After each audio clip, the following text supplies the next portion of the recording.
Hari di mana semua manusia berkumpul, ya, tidak melihat status sosial, tidak melihat harta, tidak melihat kedudukan.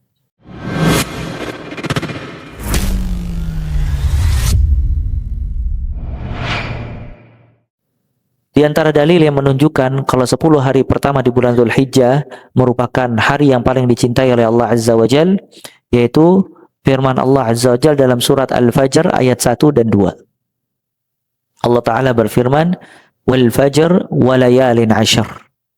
Demi fajar, demi 10 malam. Para ulama menjelaskan tentang 10 malam, kalau 10 malam itu ada dua maksudnya. Yang pertama, 10 malam akhir Ramadan, ya, Ashrul Awakhir, 10 malam di bulan Ramadan. Yang kedua, 10 hari pertama di bulan Dzulhijjah. Dan khilaf, mana yang lebih utama di antara keduanya.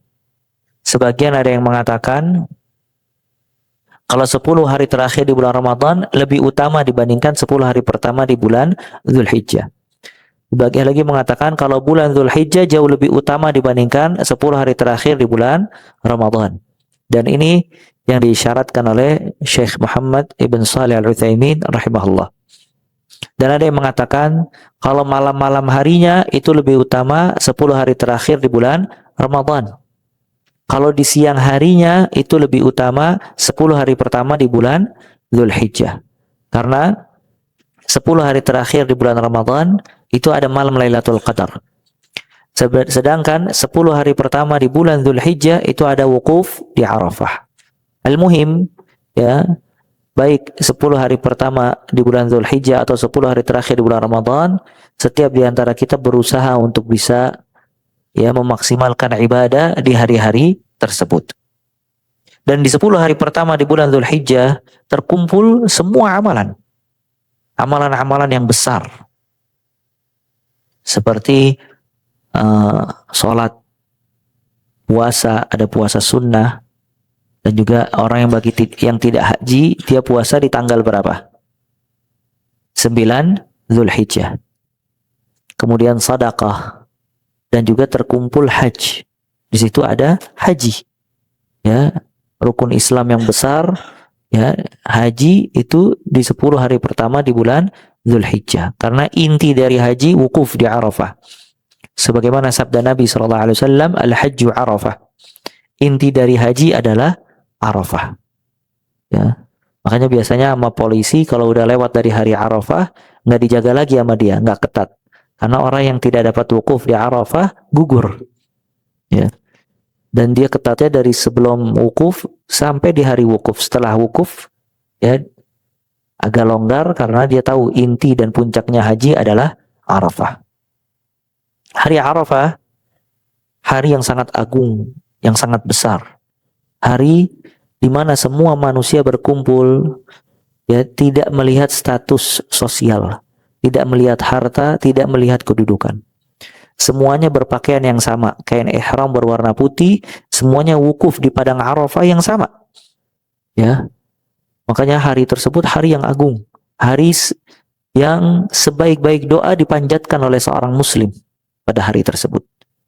Ya, kata Nabi sallallahu alaihi wasallam, ya, khairu doa yaumi Arafah. Sebaik-baik doa adalah doa di hari Arafah. Wa khairu ma qultu ana wan nabiyyun, dan perkataan yang paling terbaik yang aku ucapkan dan juga para nabi, la ilaha illallah wahdahu la syarikalah, lahul mulku wa lahul hamdu wa huwa ala kulli syai'in qadir. Makanya orang yang wukuf dia harus banyak berdoa dan banyak mengucapkan kalimat ini. La ilaha illa anta, la ilaha illallah wahdahu la syarikalah, lahul mulku wa lahul hamdu wa huwa ala kulli syai'in qadir. Ya, sampai Anda pernah dengar banyak cerita doa-doa yang subhanallah diijabah sama Allah ketika wukuf di Arafah. Di antaranya ada orang, dia dahulu pekerjaannya itu haram. Maka dia haji. Dia berdoa kepada Allah, minta supaya bisa berhenti dari pekerjaan yang haram ini dan diganti menjadi pekerjaan yang ada kaitannya dengan haji, agar dia bisa haji tiap tahun. Dan subhanallah diijabah sama Allah. Dia berhenti dari pekerjaannya, diangkat sama pemerintah jadi petugas haji. Sampai sekarang dia haji tiap tahun. Ya, ada yang nggak punya anak belasan tahun, kemudian dia wukuf di Arafah, dia berdoa, subhanallah, pulang dari haji beberapa bulan kemudian istrinya hamil.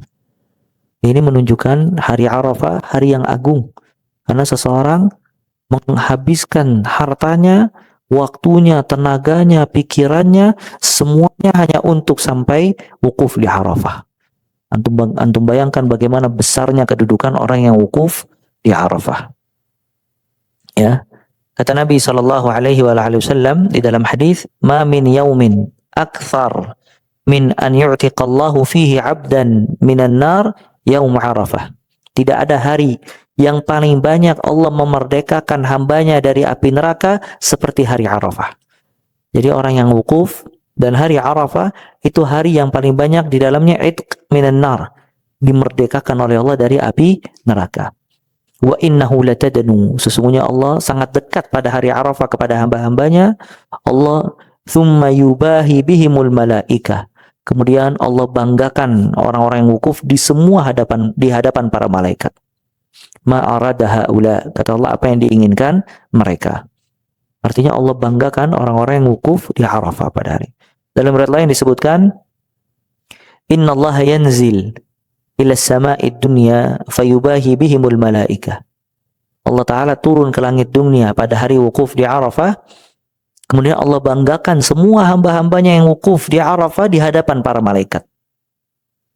Kemudian Allah berkata, haula'i ibadi ja'uni sya'athan ghubara. Mereka hamba-hambaku datang kepadaku dalam keadaan ihram, rambutnya berantakan berdebu, tidak memakai wangi-wangian dan seterusnya. Yarjuna rahmati, mereka mengharapkan rahmatku. Wa yakhafuna azabi, dan mereka takut azabku. Falam yarawni, sedangkan mereka belum melihatku. Fa kaifa idza ra'awni, bagaimana kalau mereka melihatku. Maka ini subhanallah, ya, amalan yang agung hari Arafah, wukuf di Arafah.